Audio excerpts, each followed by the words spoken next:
Hi guys, नमस्ते। आज मैं आप सबको एक बात बताने वाली हूँ। मेरे चाचू ने अपने दोस्त को कुछ पैसे उधार दिए।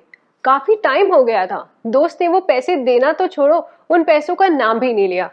क्योंकि पैसे थोड़े ज्यादा थे तो चाचू छोड़ना भी नहीं चाह रहे थे। तो एक बार बातों बातों में चाचू ने अपने दोस्त को कहा, कुछ इंपॉर्टेंट काम है, पैसे कम पड़ रहे हैं, तो क्या वो पैसे जो मैंने तुझे उधार दिए थे अब लौटा देगा? दोस्त ने कहा, यार अभी तो नहीं है, मैं पिछले महीने गोवा चला गया था अपनी फैमिली के साथ, तो वहां खर्च हो गए। चाचू ने कहा, चलो कोई बात नहीं। कुछ महीने बाद फिर चाचू ने अपने पैसों का जिक्र किया। दोस्त ने कहा, यार अभी तो फिर नहीं है, मैंने पिछले हफ्ते ही नई कार ली है, सारे पैसे खत्म हो गए। चाचू ने फिर कहा, कोई बात नहीं। कुछ महीनों बाद फिर ऐसा हुआ। उन्होंने पूछा, वो पैसे? तो उनके दोस्त ने कहा, उन्होंने वो पैसे अपने भाई को उधार दे दी हैं बिजनेस के लिए, तो उनके पास पैसे अभी भी नहीं है। चाचू को बहुत गुस्सा आया। उन्होंने कहा, तेरे पास गोवा घूमने के लिए पैसे हैं, तेरे पास कार लेने के लिए पैसे हैं, अपने भाई को उधार देने के लिए पैसे हैं, बस मेरे पैसे लौटाने के लिए पैसे नहीं है। वो दोस्त अगले ही दिन चाचू को पैसे दे गया। वो इसलिए पैसे नहीं लौटा पा रहे थे क्योंकि उनकी प्रायोरिटीज अलग थी। क्या आपको पता है आपकी फाइनेंशियल प्रायोरिटीज क्या है? आपका पैसा कहाँ और कितना जा रहा है? कहाँ जाना चाहिए और कहाँ जा रहा है?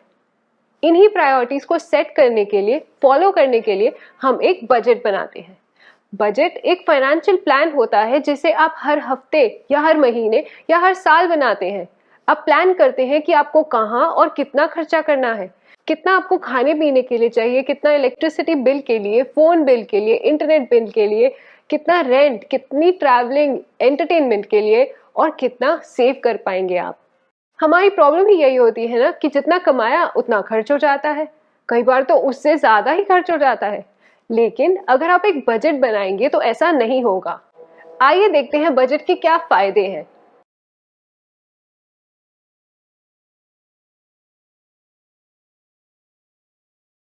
बजट हमें हमारे फाइनेंसेस प्लान करने में, ऑर्गेनाइज करने में और ट्रैक करने में हेल्प करता है। इससे हमारी फाइनेंशियल सिचुएशन इंप्रूव होगी, और यही तो हम चाहते हैं ना।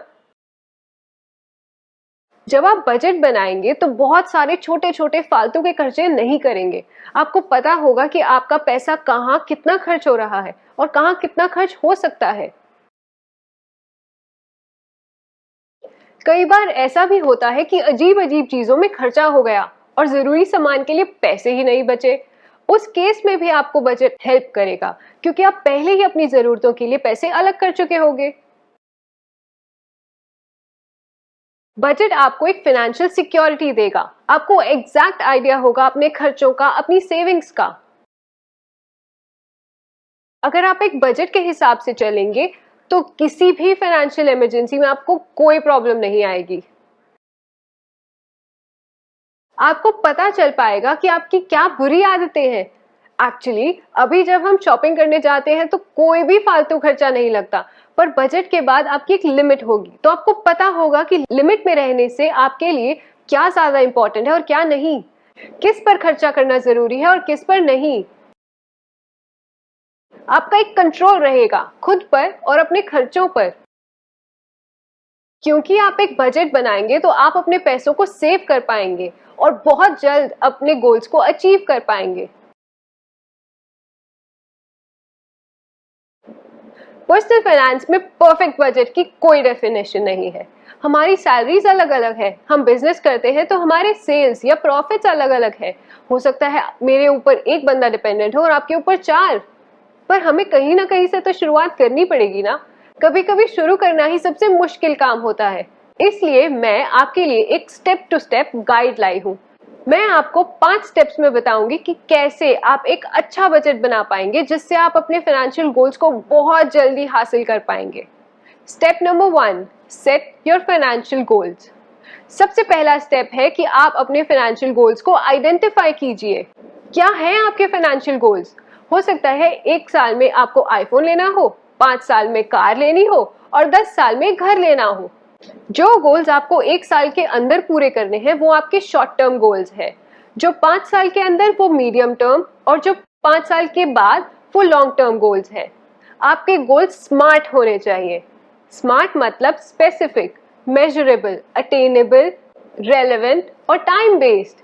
मैं आपको एक एग्जाम्पल देती हूँ। जैसे मेरा एक गोल है कि मुझे 2022 में एक ऑडी A6 लेनी है। मैंने गूगल किया, देखा कि 50+ lakhs की है। ये मुझे अटेनेबल नहीं लग रहा। अब मेरे पास दो ऑप्शंस है, या तो मैं अपने बजट के हिसाब से कोई और कार पसंद कर लूँ या फिर सेकेंड हैंड ऑडी A6 ले लूँ। मैंने सेकेंड ऑप्शन चूज किया। सेकेंड हैंड 10-12 लाख के बीच में मिल रही है, काफी पुरानी है पर शौक भी पूरा करना है और ज्यादा पैसे भी नहीं है। अब 2 साल में मुझे 12 लाख चाहिए, मतलब हर साल मुझे 6 लाख चाहिए, मतलब हर महीने 50,000। अब जैसे ही मेरी सैलरी आए मुझे 50,000 अलग करने हैं। अगर मुझे सच में 2 साल में एक ऑडी A6 चाहिए तो मुझे एक फुल प्रूफ प्लान बनाना होगा। यहीं पर बजटिंग काम आती है। आप भी ऐसे अपने गोल्स सोचिए, शॉर्ट टर्म, मीडियम टर्म और लॉन्ग टर्म, तीनों गोल्स सोचिए। आपको जो लेना है उनके प्राइसेस चेक कीजिए, देखिए कि आपको कितना पर मंथ सेव करना है। कोई भी फाइनेंशियल गोल पूरा किया जा सकता है अगर हम अच्छे से प्लान करें तो। यही प्लानिंग करने में तो बजट हमारी हेल्प करता है। आपके जो भी फाइनेंशियल गोल्स हैं उनसे रिलेटेड फोटोज आप कहीं अपने सामने रखिए, अपने स्टडी टेबल पर, अपने फ्रिज पर चिपकाइए, कोई ऐसी जगह जहां आप रोज देखते हो। ये आपको हर बार याद दिलाता रहेगा कि आप किस गोल के लिए पैसे सेव कर रहे हैं। Second step, record your expenses. एक महीने के लिए सिर्फ अपना खर्चा नोट कीजिए, बड़े से बड़ा, छोटे से छोटा, सब।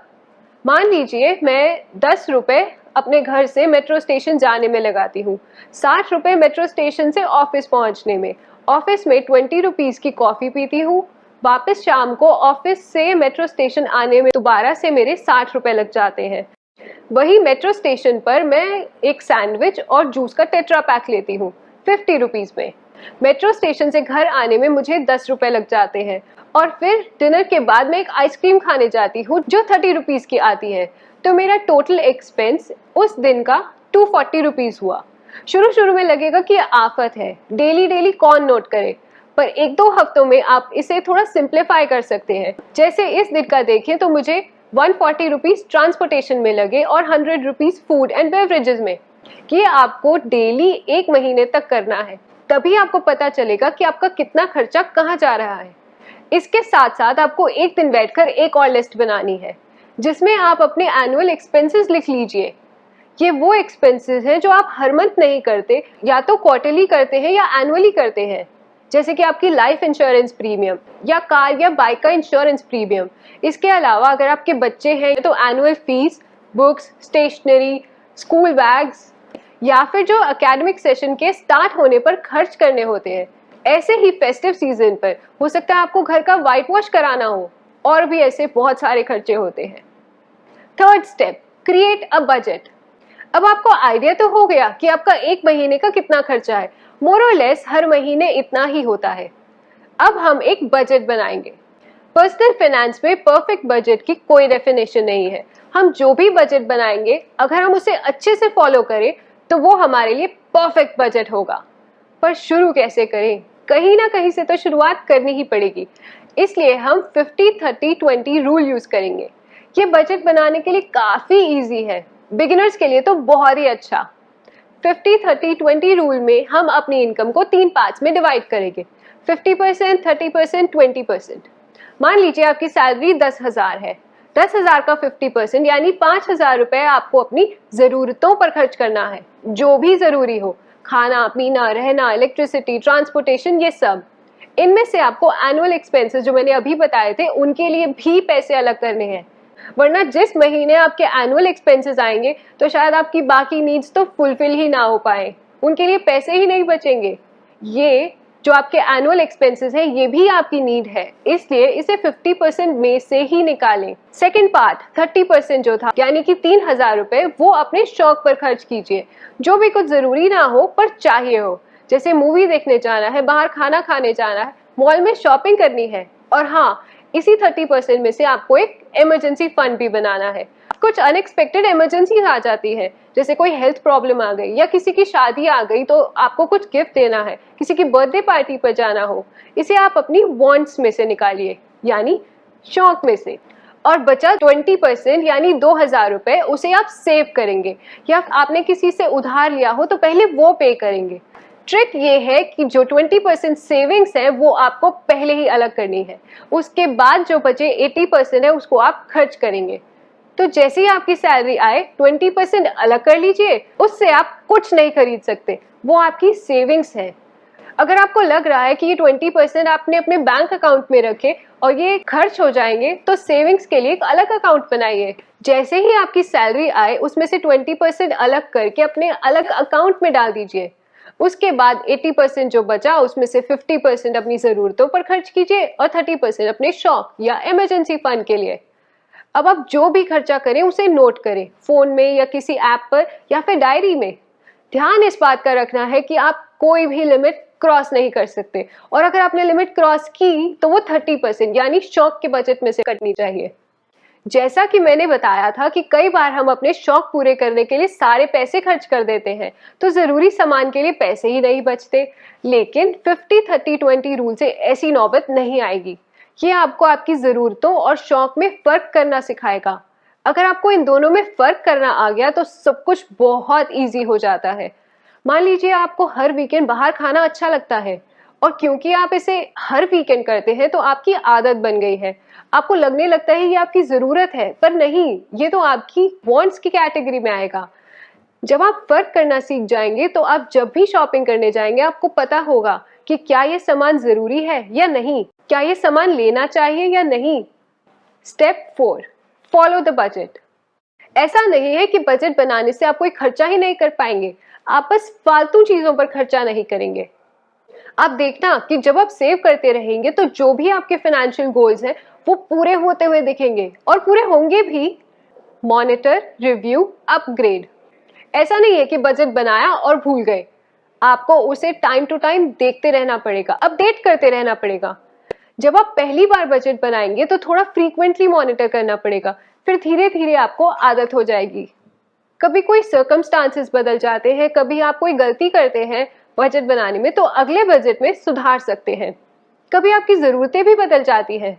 जब आप देखें कि 50-30-20 रूल को अच्छे से फॉलो कर रहे हैं तो आपको ये रूल अपग्रेड करने की जरूरत है। धीरे धीरे अपनी सेविंग्स को 20 से 30%, 30 से 40% और फाइनली 50% पर लाइए। सेविंग्स के लिए 50% अलग करके जरूरतों के लिए 30% और शौक के लिए 20% रखिए। आप देखिए कि आप कहां कहां फालतू के खर्चे कम कर सकते हैं। ये मुश्किल है पर नामुमकिन नहीं, आप कर सकते हैं। आपके इतने सारे फाइनेंशियल गोल्स हैं, उन सबको पूरा करने के लिए आप इतना तो कर ही सकते हैं, पर ये एक ग्रेजुअल प्रोसेस है। अभी तो आप 50% सेव करने के बारे में सोचिए ही मत, ऐसा करेंगे तो आप मुझे पागल कहेंगे।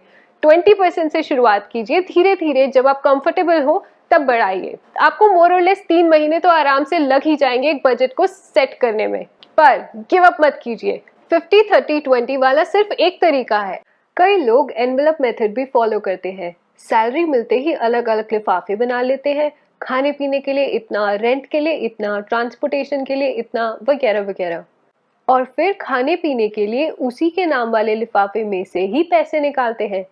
ये तब तक तो अच्छा आइडिया था जब तक सैलरी हाथ में आती थी, अब तो डायरेक्ट अकाउंट में आ जाती है। आप अपने हिसाब से भी बजट बना सकते हैं, पर इतना याद रखिए कि कम से कम एक सैलरी से शुरुआत कीजिए। एक सैलरी जितना तो आपको सेव करना ही चाहिए, और जो सैलरीड नहीं है तो उनका अपना टारगेट 8 से 9% के बीच में रखना चाहिए। उतनी सेविंग्स तो बहुत जरूरी है। और हाँ, सैलरीड फ्रेंड्स के लिए मेरी एक और एडवाइस है। ये मत सोचिए कि बोनस के पैसों को सेव करेंगे, नहीं, क्योंकि जिस महीने आपको बोनस मिलेगा उस महीने आपके खर्चे वैसे ही ज्यादा होने वाले हैं। ऐसा नहीं है कि बिना बजट के आप अपने फाइनेंशियल गोल्स को पूरा नहीं कर पाएंगे, पर आपको टाइम लग जाएगा या फिर लोन लेना पड़ेगा। लेकिन बजट बनाने से आपके पास एक सिस्टमैटिक प्लान है। आपको पता होगा कि जिस हिसाब से आप सेव कर रहे हैं कब तक आप अपना फाइनेंशियल गोल अचीव कर पाएंगे। और अगर आपको और जल्दी अचीव करना है तो आपको ये भी पता चल जाएगा कि पर मंथ और कितना सेव करना है। बजट बनाने का सिर्फ एक नुकसान है, इसे टाइम चाहिए, पर इतना भी नहीं। इसके फायदे इतने सारे हैं, बस हम आलस कर जाते हैं। कई लोगों को बजट बनाना बहुत बोरिंग काम लगता है, क्योंकि उन्हें लगता है कि कौन एक एक चीज का हिसाब रखे। पर यकीन मानिए, जैसे ही आप एक एक चीज का हिसाब रखेंगे आपका खर्चा अपने आप ही कंट्रोल हो जाएगा। बजट बनाना साइकोलॉजी का खेल है। आप जितने ज्यादा डिसिप्लिन रहेंगे उतना इफेक्टिव आपका बजट रहेगा। ये मत सोचिए कि बजट आपको खर्चा करने से रोक रहा है। दरअसल बजट आपको फालतू खर्चा करने से रोक रहा है, क्योंकि बजट से आपको पता चल रहा है कि कौन सा आपका फालतू खर्चा है जिसे रोका जा सकता है। तो ये था आज का बजट का वीडियो। चलिए जल्दी से रिकैप करते हैं। बजट एक फाइनेंशियल प्लान है जिसे आप हर हफ्ते या हर महीने या हर साल बनाते हैं। बजट हमें हमारे फाइनेंसेस प्लान करने में, ऑर्गेनाइज करने में और ट्रैक करने में हेल्प करता है। इसे फॉलो करने से हम फालतू के खर्चे कंट्रोल कर पाते हैं और हमारी सेविंग्स बढ़ने लगती है। कई बार हम अपने शौक पर इतना खर्च कर देते हैं कि जरूरतों के लिए पैसे ही नहीं बचते। तो ये प्रॉब्लम बजट बनाने से नहीं आएगी। कोई इमरजेंसी आए तो भी आपको प्रॉब्लम नहीं आएगी। आपका पूरा कंट्रोल रहेगा अपने फाइनेंसेस पर। 5 स्टेप्स में आप एक इफेक्टिव बजट बना सकते हैं। अपने फाइनेंशियल गोल्स सोचिए, स्मार्ट गोल्स सोचिए, उन्हें लिख लीजिए। देखिए कि आपको कितने पैसे चाहिए, कब तक वो गोल्स अचीव करना चाहते हैं। उन्हें टाइम के अकॉर्डिंग ब्रेक डाउन कीजिए और बस हर महीने अपने गोल्स के लिए सेव करते रहिए। अपने खर्चों को नोट कीजिए, छोटे से छोटा, बड़े से बड़ा। एक बजट बनाइए, कैटेगरीज बनाइए। कितने पैसे आपको अपनी जरूरतों के लिए चाहिए, कितने शौक के लिए चाहिए और कितने आप सेव कर पाएंगे। पहले सेव कीजिए, उसके बाद खर्चा। आइडियली आपको साल में कम से कम एक सैलरी तो जरूर सेव करनी चाहिए। जो बजट बनाया है उसे फॉलो कीजिए, डिसिप्लिन रहिए उसे फॉलो करने में। अपने बजट को टाइम टू टाइम मॉनिटर कीजिए, अपडेट कीजिए, अपग्रेड कीजिए और जितना सेव करते हैं कीजिए, लेकिन एंजॉय भी कीजिए। Life is all about balance, है ना। इसी नोट पर आज की ये वीडियो एंड करते हैं। अगर आपको ये वीडियो पसंद आई तो लाइक, कमेंट जरूर कीजिए, अपने दोस्तों के साथ शेयर कीजिए और अगर आपने अभी तक मेरा चैनल सब्सक्राइब नहीं किया तो कीजिए ना। Signing out, financially yours.